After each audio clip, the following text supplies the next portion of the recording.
Hi, I'm Joshua McMorrow Hernandez, and you're listening to Pocket Change, a podcast from the Fun Times Guide and the U.S. Coins Guide. We explore the fascinating world of U.S. coinage, from the historical relics that have stood the test of time to the everyday coins jingling in your pocket. This week, our AI host Bill is going to explore an article I did about 15 of the rarest state quarters. 5 state quarter errors plus 10 rare state quarters to look for in pocket change. Which state has the rarest state quarter? What is the rarest state quarter you can find in pocket change these days? Let's find out.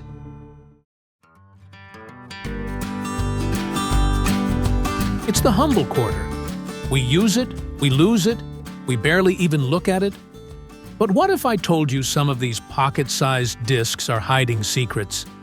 Secrets about history, art, tiny manufacturing quirks. And yeah, some are worth a lot more than 25 cents. Welcome back, everyone. I'm Bill. Today, we're not just talking about coins. We're talking about the surprising economics of scarcity and the thrill of discovery. We're diving deep into the world of rare state quarters, the ones you might actually find. We'll uncover the scarcest regular issues and the even more exciting and valuable error coins. Think of this as your treasure map. A quick trip back. The 50 State Quarters program, running from 1999 to 2008, was a massive undertaking by the U.S. Mint. It wasn't just about new designs. It was about connecting people to history, state by state.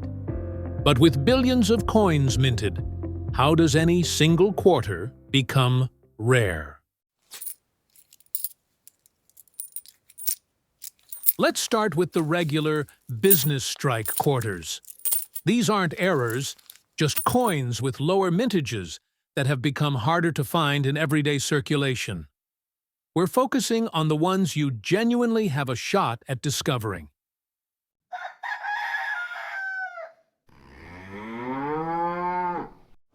Coming in at number 10, the 2004 P Wisconsin. While over 226 million were minted, finding an uncirculated one is where the value lies, $1 or more for what you might get in change. Tied for number 8, the 2003 P Illinois, featuring the iconic Abraham Lincoln, and the 2004 D Michigan, both with around 226 million minted.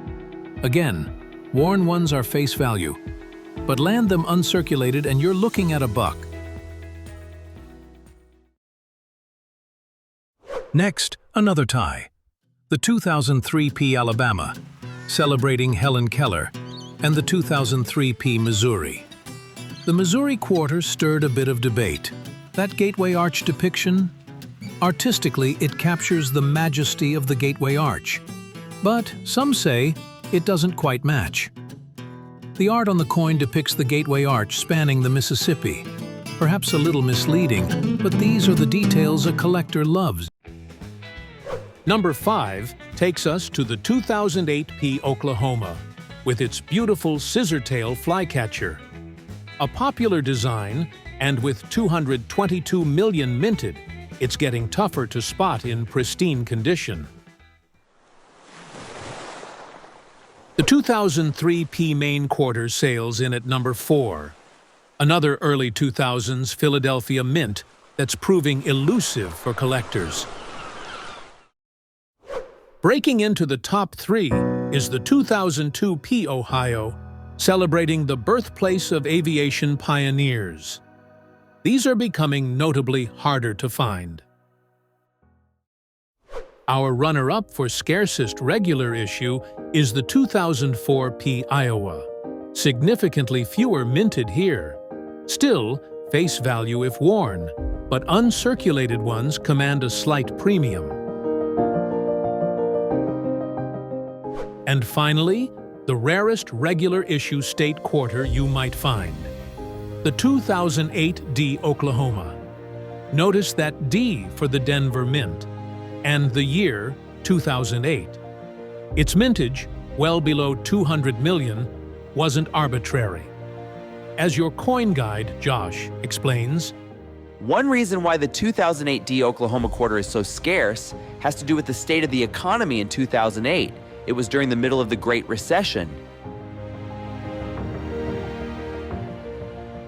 this major economic downturn meant overall mintages for many United States coins were generally down, as there was less demand for new currency. And it's a familiar story in the coin world. When times get tough, fewer pristine coins tend to be saved by the public. A pattern also seen with quarters during the severe recession of the early 1980s. So, this 2008 D Oklahoma isn't just rare due to mint production choices. It's a pocket-sized piece of economic history, shaped by both large-scale events and individual circumstances. A challenging find and a true prize for circulated coin hunters. But what if the coin itself has a secret? A mistake made at the mint? That's where things get really interesting and potentially much more valuable. Era coins are the rock stars of the collecting world. These aren't damage done after the coin left the mint. Collectors call these aberrations. These aberrations are actual mistakes made during its creation. Let's look at the Big Five.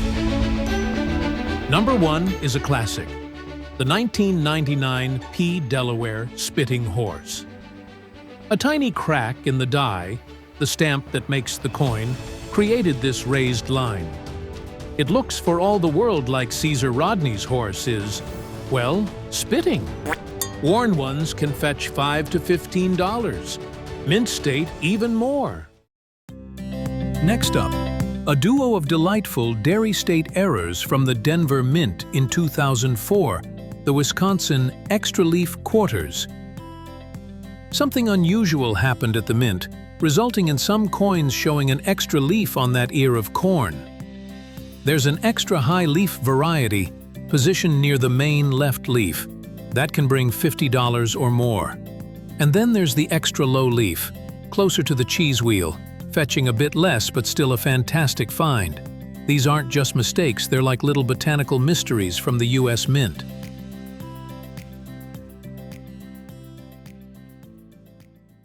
At number 4, the 2005 Minnesota Double Die. This is where the coin's design is essentially stamped twice, but slightly offset.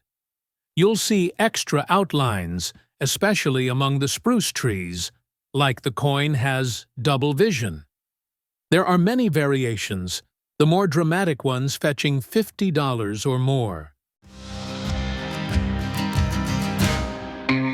And finally, number 5 is a fan favorite with a sense of humor. The 2005 P. Kansas In God We Rust quarter. No, it's not a commentary on the economy or faith. It's caused by a grease-filled die. Essentially, a bit of mint gunk filled the T in trust during striking, so it never got imprinted. An accidental piece of irony that can be worth $15 to $50 or more. It makes you wonder what other little stories are hiding in plain sight. So, you're ready to start your own treasure hunt? Fantastic! Finding these special state quarters takes a bit of patience and a keen eye, but as experienced collectors like your coin guide, Josh, often share, the thrill is definitely in the chase. Let's explore some practical advice, drawn from those who love the hunt. First up, where to look. Many enthusiasts explore coin rolls. Josh mentions that you don't always need boxes and boxes of coins. While some collectors search in bulk, he says you can go through a roll that you might find at the bank or you might ask for at the grocery store. So, consider getting rolls from your bank, or even just keeping an eye on change from everyday purchases. Now, a key piece of wisdom from seasoned hunters: persistence pays off. Josh also shared a story about searching a whole box of quarters with his wife Janine for hours and not finding much initially. But he emphasizes you can find some really valuable coins in rolls. His advice? What I hope you guys don't do is check 1 or 2 rolls and stop, because you didn't find anything special in the first roll or 2. He adds that finding nothing of value in a particular roll is okay because, as he puts it, the surprise is if you find something really cool. This leads to another crucial tip. Look closely at all your coins. It's easy to overlook details in a hurry. Take a moment to really examine what's in your hand. As Josh advises, always take a close look to see if you have anything special. Sometimes, a coin might just look a little unusual. Perhaps its color or shine is different. Pay attention to those. While it might be nothing, experienced collectors have found rare off-metal errors simply by noticing coins that look a little unusual. And don't forget those Coinstar machines. While they're there to count change, they often reject coins that are slightly different, which can include some older silver coins, foreign coins, or even some error coins. So it's always worth a peek in the reject dispenser. You never know what might have been left behind. Finally, don't underestimate the power of community and everyday places. Ask your family and friends if you can look through their change jars, with their permission, of course. And simply using cash more often for small purchases increases the number of coins passing through your hands, boosting your chances of spotting a keeper. It's a great, family-friendly hobby, and the next rare state quarter could be anywhere. There you have it, a peek into the fascinating world of rare state quarters hiding right under our noses. It's a reminder that extraordinary value and incredible stories can be found in the most ordinary places. So, keep your eyes peeled, be curious, and happy coin hunting. Thanks for tuning in to this edition of Pocket Change. Let us know how you liked it. For our YouTube channel, US Coins Guide, and our website, coins.thefuntimesguide.com, I'm Joshua McMorrow Hernandez. I look forward to hearing what you find in your pocket change.